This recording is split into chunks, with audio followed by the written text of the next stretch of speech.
जय हिंद दोस्तों, स्वागत है आप सभी का study with M SPP channel पर। दोस्तों, आज मैं एक नए टॉपिक के साथ, नया टॉपिक कहने का मतलब ये है कि आप में से बहुत सारे ऐसे लोग होंगे जिन्होंने ये टॉपिक पढ़ लिया होगा और बहुत सारे ऐसे लोग होंगे जिन्होंने इस टॉपिक को नहीं पढ़ा होगा। इस टॉपिक के बारे में हम बात करेंगे। जैसा कि आप देख रहे हैं पीछे, अगर आपको दिखाई दे रहा है तो बहुत अच्छी बात है, अगर नहीं दिखाई दे रहा है तो भी कोई चिंता वाली बात नहीं है। मैं सारी चीज़ें आपको बताता जाऊंगा, क्लियर करता जाऊंगा। आपको बहुत ध्यान से मेरी बात को सुनना है। सारी चीज़ें आपकी क्लियर हो जाएंगी और कुछ भी आपको डाउट नहीं रहेगा। अगर कुछ डाउट रहता है तो आप कमेंट में पूछ सकते हैं, ठीक है। ये बहुत ही महत्वपूर्ण टॉपिक है। प्रस्तावना जो है, संविधान की प्रस्तावना बहुत महत्वपूर्ण है। मतलब इसको आप लास्ट तक जरूर देखिएगा इस वीडियो को। बहुत सारी चीज़ें मैं आपको क्लियर करूँगा। जो बार बार प्रश्न पूछे गए हैं उनके बारे में भी चर्चा किया जाएगा। इससे प्रश्न प्री में भी बनते हैं, मेंस में भी बनते हैं और आगे भी बन सकते हैं। और ये मतलब एवरग्रीन टॉपिक है, मतलब यहाँ से प्रश्न पूछे ही जाते हैं, ठीक है। तो आप इस चीज़ को ध्यान रखिएगा, ठीक है। वीडियो अगर पसंद आए तो लाइक कीजिएगा, बहुत मेहनत के साथ बनाया गया है इसको, वीडियो को, ठीक है। और आप चैनल पर नए हैं तो प्लीज़ सब्सक्राइब कर लीजिएगा और बेल आइकन जरूर प्रेस कर लीजिएगा ताकि वीडियो का नोटिफिकेशन आपको मिलता रहे, या जो भी मैं आपको जानकारी, परीक्षा से संबंधित जानकारी या कुछ भी देना चाहूँ तो आप तक पहुंचती रहे, ठीक है। पीटी का एग्ज़ाम चल रहा है और 15 तारीख वाला एग्ज़ाम हो गया दोनों शिफ्ट में। अभी आज 16 का भी एक शिफ्ट हो गया है, सेकंड शिफ्ट ऑलरेडी चल रहा है। उसी समय ये वीडियो मैं बना रहा हूँ। तो देखिए, जिन्होंने दे दिया है पेपर वो अपना मतलब देख लें कैसा है। जो आंसर की, वैसे तो एक आध हफ्ते में आंसर की आ जाएगी, आयोग द्वारा दे दी जाएगी। तो उसी से अगर आप टैली करेंगे तो बहुत अच्छी बात है, क्योंकि कई सारे प्रश्न होते हैं डाउटफुल। तो उसमें आप एक हफ्ते वेट कीजिए और उसके बाद आपको सारी चीज़ें क्लियर हो जाएंगी, ठीक है। जो आयोग की आंसर की होगी वही मतलब सर्वमान्य होगी, ठीक है। अगर उसमें कुछ डाउट होगा तो जो भी क्लेम वगैरह और ये सब बाकी चीज़ें हैं बाद में, वो सब कर सकते हैं, ठीक है। तो चलिए हम अपने टॉपिक को शुरू करते हैं। देखिए, आज का हमारा जो टॉपिक है, मैंने पहले बता दिया आपको कि ये प्रस्तावना, संविधान की प्रस्तावना, उसके बारे में हम क्या क्या जानेंगे वो हमने एक ओवरव्यू लिखा हुआ है। मतलब क्या क्या चीज़ें हम देखेंगे आज इस क्लास में, ठीक है। देखिए, हम इसको जानेंगे कि ये प्रस्तावना है क्या, और ये सबसे पहले कहाँ पर आई, या किस देश के संविधान में ये चीज़ पहली बार इंट्रोड्यूस की गई, ठीक है। वो चीज़ जानेंगे। कब बनी अपने यहाँ और क्यों लाई गई, कहाँ से प्रेरित हुई, स्रोत क्या है इसका, ठीक है। संविधान का भाग है या नहीं है, इस पर हम चर्चा करेंगे, ठीक है। इसमें संविधान संशोधन हो सकता है या नहीं हो सकता है, इस बात पर भी हम चर्चा करेंगे। इसमें संविधान कितनी बार ये संशोधित हो चुकी है तो वो भी देखेंगे। न्याय योग्य है या नहीं, यानी कि प्रवर्तनीय है कि नहीं, न्यायालय में ये प्रवर्तनीय है या नहीं है, वो भी देखेंगे। सुप्रीम कोर्ट या जो अन्य विचारक हैं, विशेषज्ञ हैं, जो राजनीति विषय के जो विशेषज्ञ हैं, उनके द्वारा कुछ कही गई बातों को, उनके जो वक्तव्य हैं, उस चीज़ को हम समझेंगे, क्योंकि वो पूछे जाते हैं प्रश्नों में, और पिछली कई सारी परीक्षाओं में वो पूछे गए हैं। सीधे सीधे प्रश्न पूछा गया है कि ये किसने कहा है, इसको, संविधान की प्रस्तावना को, ये किस राजनीतिज्ञ ने या किस राजनीतिक विषय के विशेषज्ञ ने कहा है। तो वो आप ध्यान दीजिएगा, ठीक है। चलिए, तो प्रश्न भी हम फिर लास्ट में देखेंगे कि प्रारंभिक और मुख्य परीक्षा में किस प्रकार से प्रश्न बनते हैं। तो वीडियो को लास्ट तक जरूर देखिएगा, बने रहिएगा वीडियो को लास्ट तक, ठीक है। देखिए, सबसे पहले हम इसको पढ़ लेते हैं एक बार। ये संविधान, ये जो प्रस्तावना लिखी हुई है, उद्देशिका लिखी हुई है, उसको हम एक बार पढ़ लेते हैं, ठीक है। ये देखिए, आपको याद होनी चाहिए, अक्षरशः आपको कंठस्थ होनी चाहिए। आप मतलब एक बार दो बार इसको याद कीजिए, लिख लीजिए, लिख कर याद कर लीजिए, ठीक है। बहुत जगह काम आएगी, बहुत सारे प्रश्न बनते हैं। यूपी पीसीएस में तो जाने कितनी बार प्रश्न पूछा गया है इससे, ठीक है। देखिए, हम भारत के लोग भारत को एक संपूर्ण प्रभुत्व संपन्न, समाजवादी, पंथ निरपेक्ष, लोकतंत्रात्मक गणराज्य बनाने के लिए तथा उसके समस्त नागरिकों को सामाजिक, आर्थिक, राजनीतिक न्याय, विचार, अभिव्यक्ति, विश्वास, धर्म व उपासना की स्वतंत्रता, प्रतिष्ठा और अवसर की समता सुनिश्चित कराने के लिए तथा उन सब में व्यक्ति की गरिमा, राष्ट्र की एकता और अखंडता सुनिश्चित करने वाली बंधुता बढ़ाने के लिए दृढ़ संकल्प होकर अपनी इस संविधान सभा में आज दिनांक 26 नवंबर 1949 ईस्वी, फिर ये हिंदी में जो वर्ष और ये सब लिखे हुए, मिति मार्ग सी शुक्ल सप्तमी, संवत 2006 विक्रमी, को एतद द्वारा संविधान को अंगीकृत, अधिनियमित और आत्मार्पित करते हैं। तो ये चीज़ आप जो उद्देशिका का ये पूरा पार्ट है, मतलब पूरा उद्देशिका जो है उसको आप मतलब याद कर लीजिए। बहुत बार प्रश्न पूछे गए हैं, अभी मैं बताऊंगा आपको कैसे कैसे प्रश्न पूछे गए हैं। ठीक है, तो देखिए सबसे पहले हम देखते हैं कि ये इसका पर्पस क्या था, उद्देश्य क्या था लाने का, या किस कब क्या है और सबसे पहले कहाँ लाई गई। ठीक है, उस पर चर्चा करते हैं। देखिए, तो संविधान निर्माताओं की ये उद्देशिका जो है वो संविधान निर्माताओं के जो विचार थे, जो संविधान का निर्माण हो रहा था, उनके जो जितने भी लोग थे उस संविधान सभा में, जितने भी सदस्य थे, तो उनके विचारों को समझने का ये एक मतलब दस्तावेज है। ठीक है, कि उनके विचारों में क्या चल रहा था और उनका उद्देश्य क्या था, भाई संविधान बनाने का उद्देश्य क्या था और किन उच्च आदर्शों को स्थापित करना चाहते थे संविधान में, वो इसके द्वारा हम समझ सकते हैं। जो उद्देशिका है या जो प्रस्तावना है उसके द्वारा हम समझ सकते हैं। देखिए, सबसे पहले ये जो प्रस्तावना है, इसका जो कॉन्सेप्ट है, सबसे पहले अमेरिका के संविधान में जो है ये लाया गया था। ठीक, तो याद रखिएगा, वहीं से ये कॉन्सेप्ट उठाया गया है एक तरीके से। ठीक है, जो सबसे पहले जो बात मैंने बताई आपको वो वहीं से, अमेरिका के संविधान से ये शुरू हुआ था। ठीक, तो ये चीज़ मैंने बता दिया आपको कि कब और मतलब कहाँ से सबसे पहले ये बताया मैंने आपको कि इन सब प्रश्नों का जवाब जो है हमें उद्देशिका से ही मिलता है कि किन आदर्शों की स्थापना करना चाहते थे, किन उच्च आदर्शों की स्थापना करना चाहते थे संविधान निर्माता, और उनका उद्देश्य क्या था, ये मैंने बता दिया आपको। ठीक है, अभी अगला देखते हैं कि ये कब बनी और क्या इसका स्रोत क्या रहा। तो देखिए, जब संविधान का निर्माण होना प्रारंभ हुआ, संविधान सभा की जो पहली बैठक हुई, तो 3 डेट याद रखिएगा। ठीक है, 3 डेट मैं इसलिए बोल रहा हूँ, 9, 6 और 13 दिसंबर। 9, 6 और 13 दिसंबर, ये 3 डेट जरूर ध्यान रखिएगा। आप बहुत बार प्रश्न पूछा गया है इससे। 9 दिसंबर को क्या हुआ था, 9 दिसंबर को संविधान सभा की पहली बैठक हुई। ठीक है, तो 9 दिसंबर को जब पहली बैठक हुई और 9 के बाद 11 को क्या हुआ था, 9, 11, 13 मैंने बताया ना, 9, 11 और 13 ये 1946, ये 3 डेट याद रखिएगा। तो 9 को पहली बैठक हुई, उसमें जो सच्चिदानंद सिन्हा थे उनको जो है अस्थाई अध्यक्ष बनाया गया। अस्थाई यानी वो टेम्परेरी बने। ठीक है, जिसको आजकल हम प्रोटेम स्पीकर बोलते हैं। ठीक है, फिर उसके बाद 11 दिसंबर को डॉक्टर राजेंद्र प्रसाद को स्थाई मतलब परमानेंट स्पीकर बनाया गया, उसका संविधान सभा के अध्यक्ष बने वो। ये प्रश्न भी पूछा गया है, ये दोनों प्रश्न कई बार पूछे गए हैं। आप प्रीवियस ईयर PYQ देखेंगे तो उसमें आपको कम से कम नहीं तो मतलब 10-15 बार ये प्रश्न दिख जाएगा, और अन्य परीक्षाओं में भी आपको दिख जाएंगे, बहुत बार पूछा गया है ये। फिर 13 दिसंबर को, ये 3 डेट में जो बताया वो 3 क्यों महत्वपूर्ण है वो भी बता रहा हूँ। 13 दिसंबर को ये उद्देशिका के रूप में, इसको ये जो प्रस्तावना है इसको उद्देशिका के रूप में पंडित जवाहरलाल नेहरू द्वारा प्रस्तुत किया गया। ठीक है, संविधान सभा में, और यही उद्देशिका 22 जनवरी 1947 को संविधान सभा द्वारा इसको मतलब अप्रूव किया गया, सहमति दी गई, और वो फिर आगे चलकर यही उद्देशिका जो है इसका स्रोत बनती है। इसी उद्देश्य प्रस्ताव पारित हुआ था संविधान सभा में 22 जनवरी 1947 को। ये दोनों डेट भी याद रखिएगा, 13 दिसंबर को प्रस्तुत किया था और 22 जनवरी 1947 को पारित हुआ था। तो ये दोनों भी पूछी गई हैं, ये बहुत महत्वपूर्ण चीज़ है इसलिए बता रहा हूँ आपको।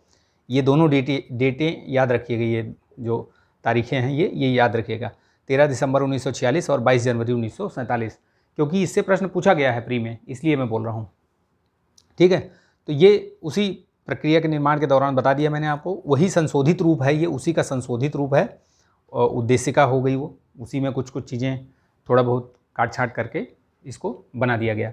देखिए, इस पर बहुत डिटेल से मेरा एक वीडियो लेक्चर पड़ा हुआ है, मैं उसको वैसे भी इसमें लगा दूंगा, और पूरा आप देखना चाहें तो जो मेरी जो पॉलिटी वाली जो प्लेलिस्ट बनी हुई है उसमें है ये पूरा। ठीक है, बहुत डिटेल से मैंने समझाया हुआ है।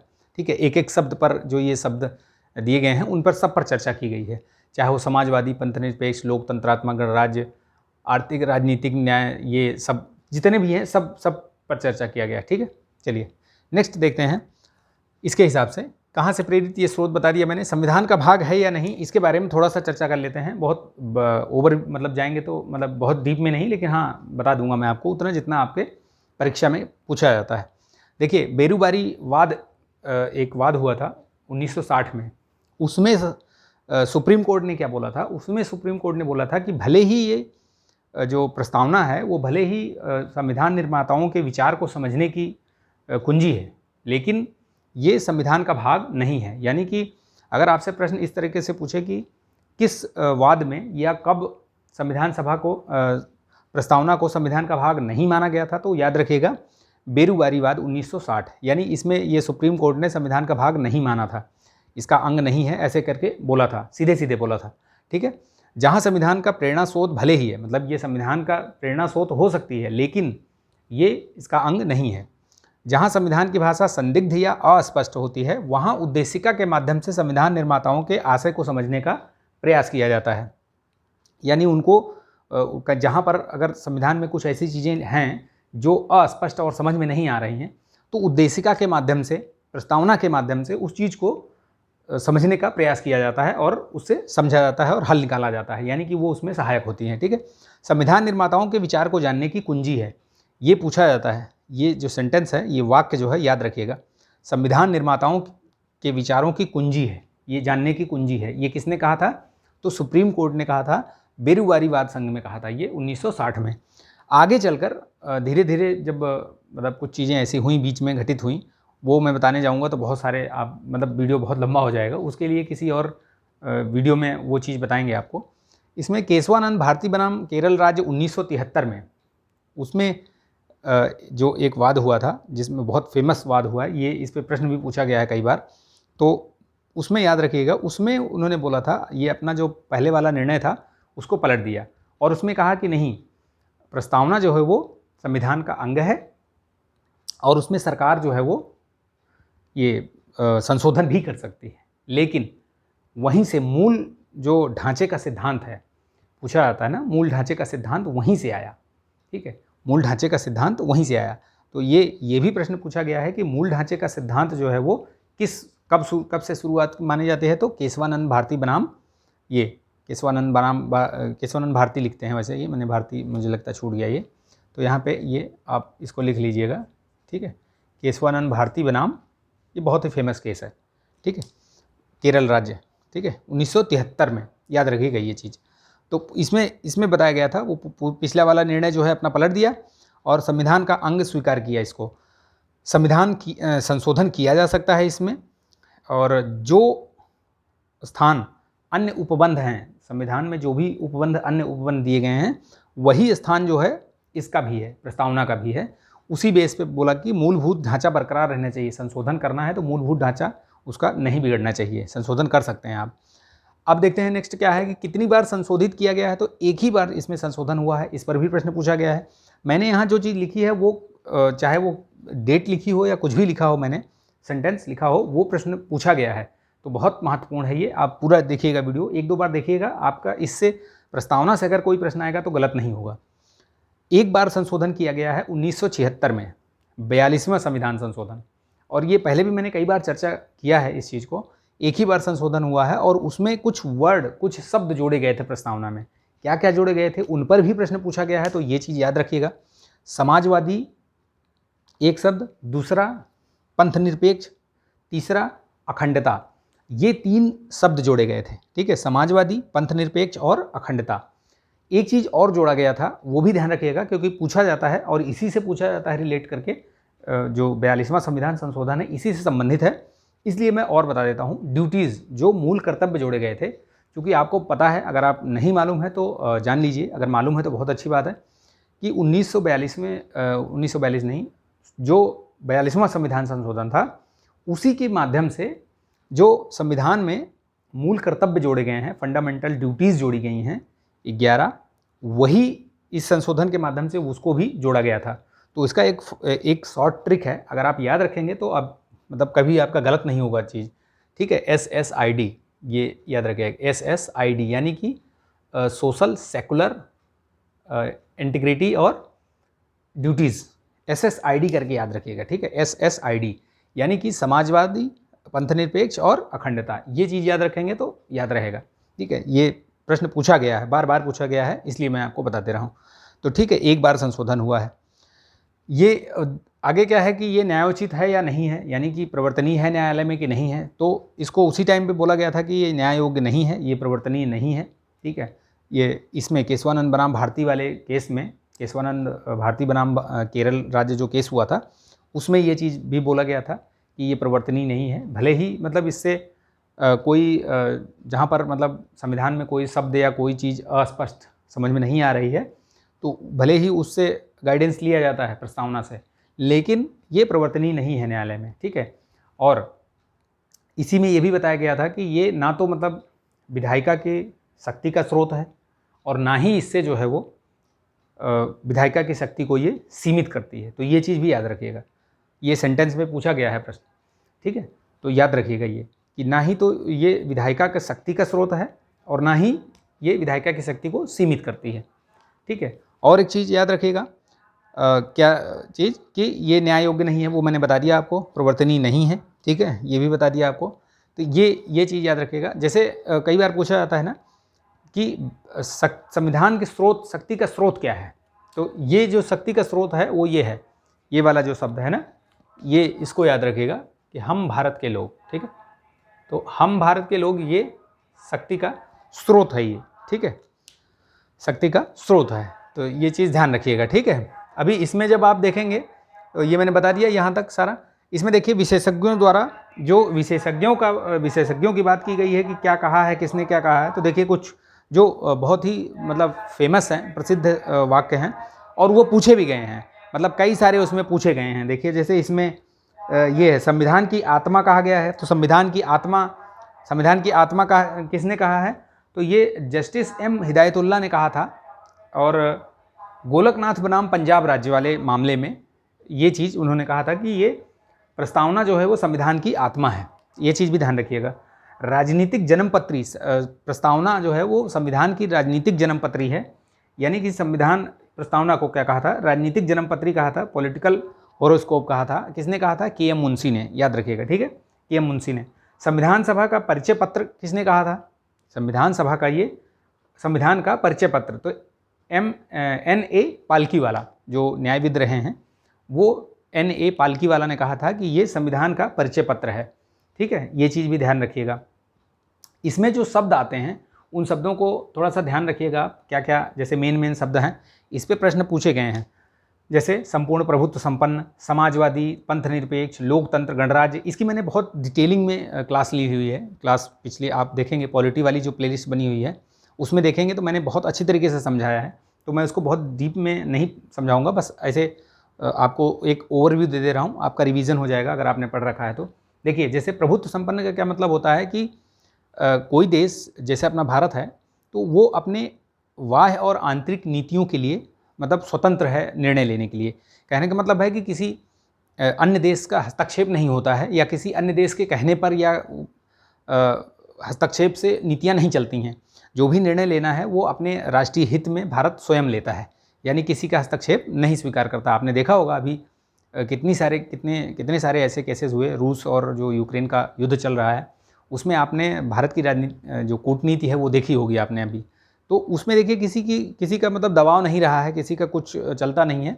जो राष्ट्रीय हित के लिए सही है, राष्ट्रीय हित में है, वही जो है अपना फैसला लेता है भारत। ठीक है, तो ये चीज़ ध्यान रखिएगा।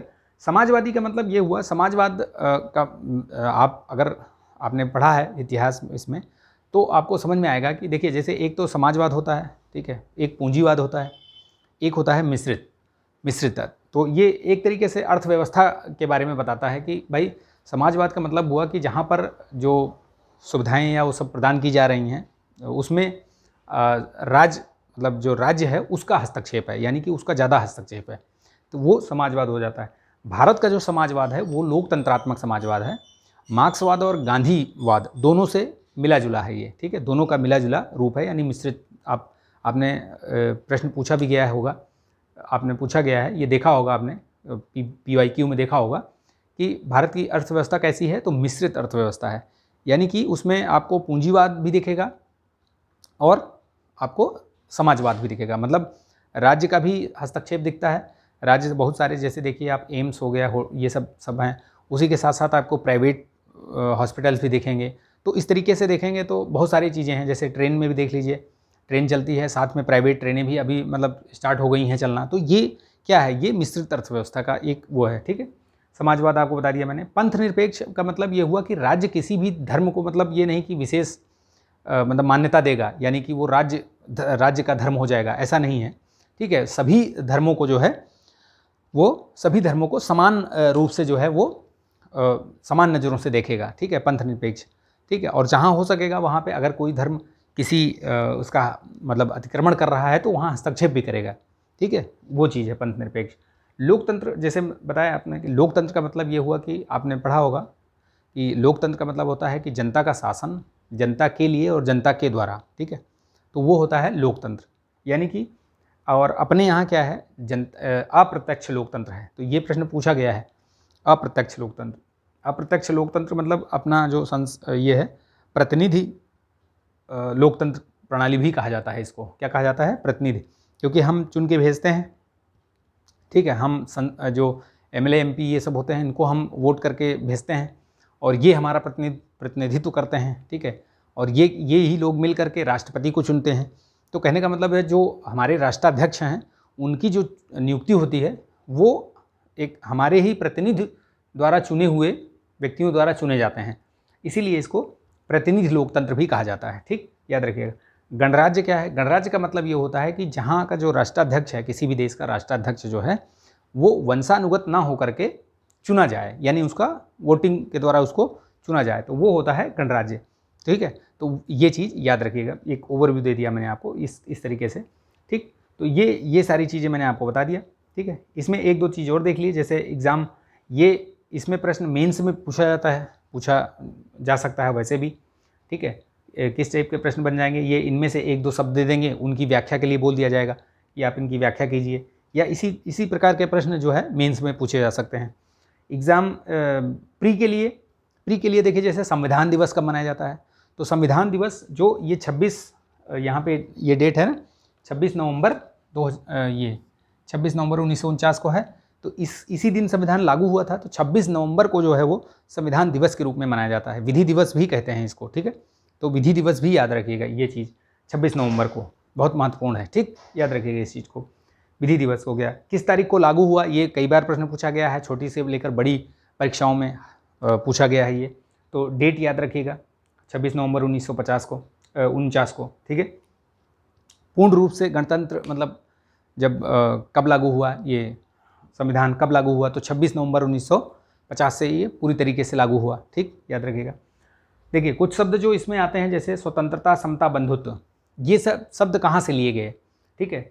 ये जो स्वतंत्रता, समता और बंधुत्व है, ये फ्रांसीसी क्रांति से लिए गए, ठीक है।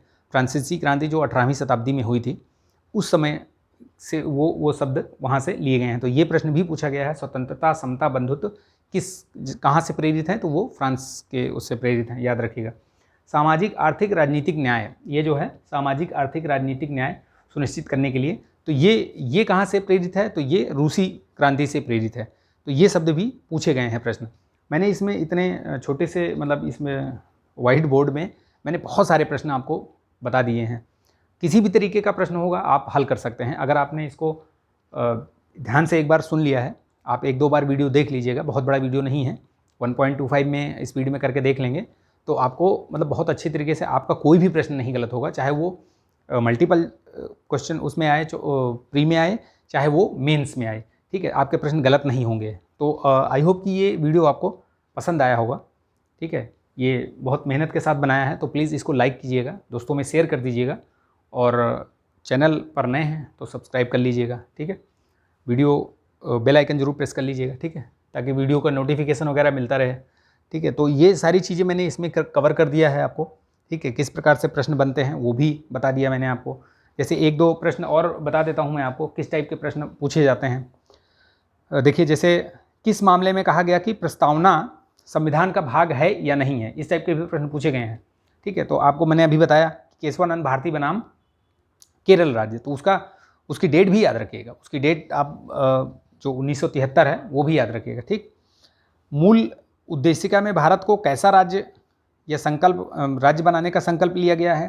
तो किस प्रकार का? तो पहले ही देखा हमने, संपूर्ण प्रभुत्व संपन्न समाजवादी पंथ निरपेक्ष। ठीक है, तो ये भी याद रखिएगा आप, गणराज्य बनाने का संकल्प लिया गया।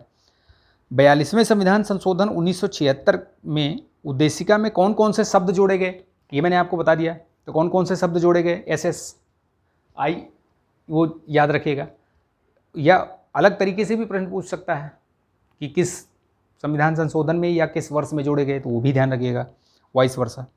ठीक है, किस वाद में कहा गया कि संविधान की उद्देशिका जो है वो संविधान का भाग नहीं है या अंग नहीं है? तो मैंने बताया आपको कि बेरूबारी वाद जो 1960 में हुआ था, उसमें सुप्रीम कोर्ट ने क्लियर कट बोला था कि ये अंग संविधान का अंग नहीं है, प्रस्तावना। ठीक है, याद रखिएगा। सुभाष कश्यप ने इसके बारे में जो प्रस्तावना है उसके बारे में एक चीज़ कही थी कि संविधान जो है वो ये उद्देशिका जो है, संविधान जैसे संविधान शरीर है तो उद्देशिका उसकी आत्मा है। ठीक है, उद्देशिका आधारशिला है तो संविधान उसकी अट्टालिका है। ये चीज़ भी पूछी गई है, तो याद रखिएगा। ठीक है, तो इस तरीके से प्रश्न पूछे जाते हैं। तो ये सारी चीज़ें मैंने आपको बता दिया, याद रखिएगा। आधारभूत, इसी से संबंधित जैसे एक प्रश्न बन सकता है कि आधारभूत ढांचा वाला मैंने बताया आपको, तो वो 1973 में पूछा गया था। ठीक है, ये जो केशवानंद भारती बनाम केरल राज्य हुआ था उसमें था। ठीक, याद रखिएगा। उद्देशिका के अनुसार जो शासन के सर्वोच्च सत्ता किसमें निहित है? तो मैंने बताया था, अभी पहले ही बताया था कि जो सत्ता, शासन की जो सत्ता का सर्वोच्च वो है सत्ता, सर्वोच्च सत्ता वो भारत की जनता में निहित है। यानी कि हम भारत के लोग, ये बोल रही है ना प्रस्तावना, कह रही है, तो इसीलिए वो चीज़ ध्यान रखिएगा। ठीक, याद रखिएगा इस चीज़ को। फिर भारत के संदर्भ में धर्मनिरपेक्षता का सही भाव क्या है, यानी पंथ निरपेक्षता का सही भाव क्या है? मैंने बताया आपको अभी कि क्या है कि भाई राज्य का कोई धर्म नहीं होगा। कहने का मतलब राज्य किसी धर्म को घोषित नहीं करेगा कि ये हमारा धर्म है। ठीक है, तो ये चीज़ याद रखिएगा। भारतीय संविधान में कौन सा भाग संविधान की आत्मा है? ये प्रश्न पूछा जाए तो बता दीजिए आप, संविधान की प्रस्तावना। ठीक, वैसे डॉक्टर अम्बेडकर के अनुसार संविधान की जो आत्मा है वो आर्टिकल अनुच्छेद 32 को माना है उन्होंने, तो ये भी याद रखिएगा। अगर ये पूछे कि डॉक्टर अम्बेडकर ने किस अनुच्छेद को या किस पार्ट को जो है संविधान की आत्मा कहा है, तो अनुच्छेद 32 को, जो संवैधानिक उपचारों का अधिकार है, उसको माना है। ठीक है, तो उनके अनुसार वो याद रखिएगा। ठीक, तो ये है। ठीक है, इस तरीके से प्रश्न पूछे जाते हैं। और मेंस में किस तरीके के प्रश्न पूछे जा सकते हैं? तो मेंस में मैंने आपको बताया कि मेंस में ये जो शब्द दिए हुए हैं, इन शब्दों की व्याख्या आ सकती है। ठीक है, दे सकता है कि निम्नलिखित की व्याख्या कीजिए, तो उसमें आए भी हैं प्रश्न ये इसी टाइप के कि निम्नलिखित की व्याख्या कीजिए। ठीक है, तो निम्नलिखित में दे देंगे आपको पंथ निरपेक्षता या संपूर्ण प्रभुत्व संपन्न गणराज्य, इस तरीके से दे देंगे। ठीक है, प्रश्न कैसे भी आए लेकिन आप हल कर लेंगे। तो ये वीडियो को यहीं समाप्त करते हैं। ठीक है, तो आई होप कि आपको पसंद आया होगा, अच्छा लगा होगा। अगर जानकारी अच्छी लगी तो प्लीज़ लाइक कीजिएगा, इसको शेयर कीजिएगा दोस्तों में।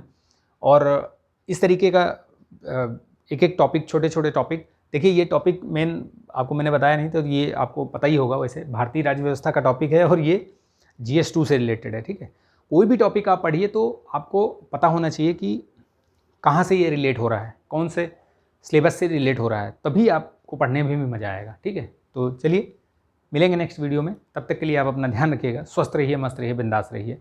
जय हिंद।